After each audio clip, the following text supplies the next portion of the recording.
నువ్వు నాకు కానరావే అని ఎవరి కంట్ల పడకుండా నేను వెళ్ళిపోతున్ననే. నువ్వు నాతో మాట్లాడలేవే అని ఎవరితో మాట్లాడకుండానే వెళ్ళిపోతున్ననే.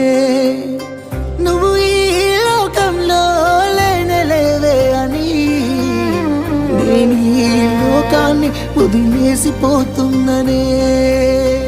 నువ్వు పువ్వులు అల్లుకొని పోతున్నవే అత్తగారింటికి, నే పువ్వులు జల్లుకొని పోతున్ననే కాలే కాటికి.